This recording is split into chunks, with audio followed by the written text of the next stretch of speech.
Skell is your first name, correct? Shy? Don't worry about it. I understand you have a question for me. Okay, again, I understand it's hard sometimes, first time to meet with someone.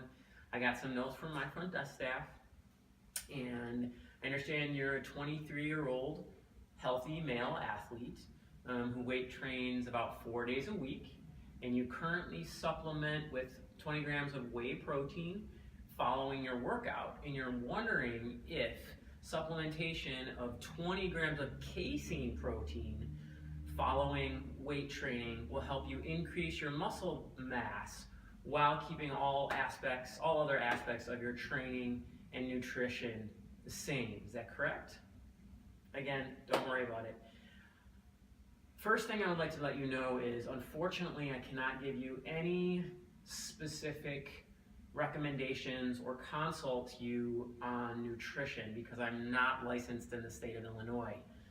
But what I'm going to try to do for you is to present you with scientific evidence relative to your question, casein versus your whey, following a workout. Okay, but first, let's briefly discuss the protein source and its effect on hypertrophy, and then we can get into some research to hopefully help you make the best educated decision that you can.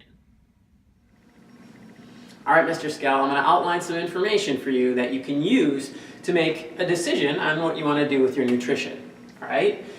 So a couple things. We have your resistance exercise 4 days a week. Following that exercise, you're supplementing with a protein. And right now we're questioning casein. Okay? 20 grams is what you said you're going to ingest, which is the maximal, according to the World Health Organization, the maximal stimulation of NPS. NPS is muscle protein synthesis. Okay, it's your muscles synthesizing that protein that you're ingesting. Now, when your muscle protein synthesis is greater than your body breaking down that muscle protein over an extended period of time, we get what is called hypertrophy. Okay, your end goal, that's skeletal muscle growth. Let's look at some properties of casein and explore some of the research that's been done to see if casein is the thing that's going to bring you to this anabolic state and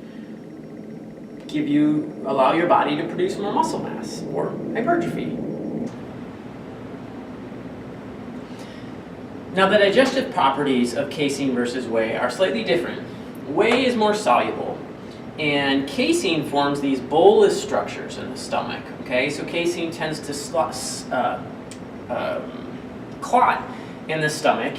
And what Mahe and coworkers have found is that it delays the gastric emptying and probably results in slower amino acid release. Now, I found this word probably to be quite interesting. But we'll get to that when we discuss research. Now, another thing that I want to note is the amino acid profile in both proteins are different. The whey protein has greater leucine than the casein, and that's going to come into play when looking at the variables that are controlled in your research and making sure that the profiles that are being measured are equal. Okay, and noting here as we look at them individually, the whey has more leucine than the casein does. Hanging in there, Mr. Skell? Various research has been done examining this similar question.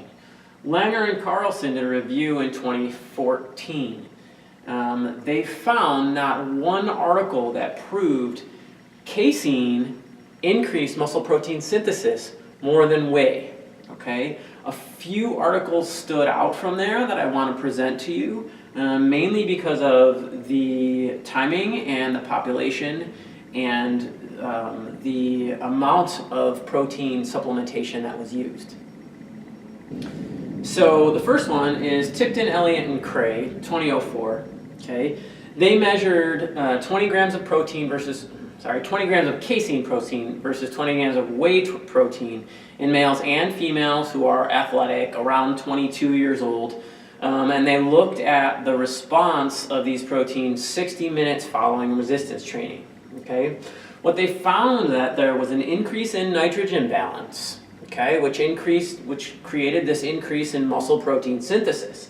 similar for both proteins, right? But what they question is, does the digestion of the two affect this anabolic response differently? Okay. Now, they made reference to Biori and coworkers who stated that casein amino acids are indeed released slower from the gut, okay, versus whey proteins, which are released faster, right? Now, what that does is that affects the whole body protein synthesis, okay?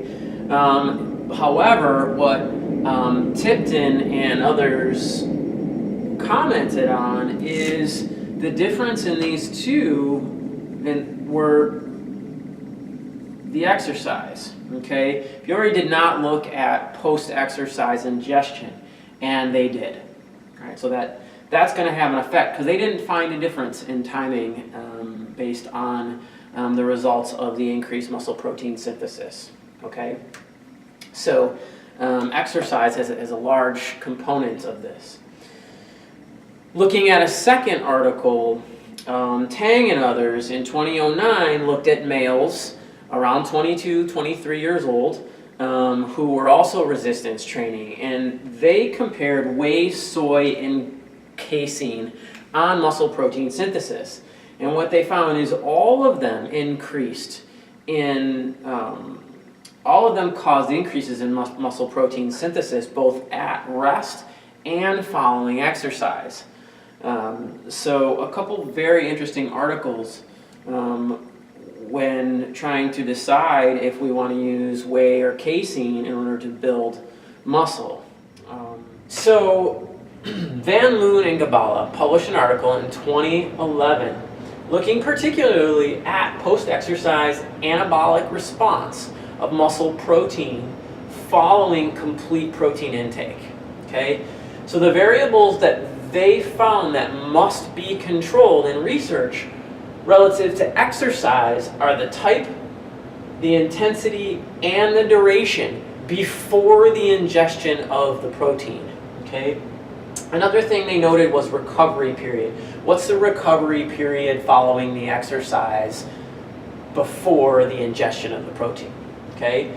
Another thing they looked at was specific to the proteins themselves, the amount that's being consumed, the timing of the consumption, the amino acid composition. If you remember earlier, we looked at the difference in the leucine contribution of whey compared to casein, different. Okay, so those would need to be controlled for. Another thing is digestion and absorption kinetics. Okay, how well or are they controlling for the digestion processes that are occurring? And in that Langer and Carlson review, the Tipton, Elliott, and Cray article was one of the only ones I found that controlled for all of these. So something to look at if you're going to do some research on your own, some things to keep in mind and consider. So Scout, I hope I offered enough information to help you answer your question of does supplementing with 20 grams of casein protein following a workout compared to whey allow you to build muscle mass while keeping all other aspects of your nutrition and exercise the same.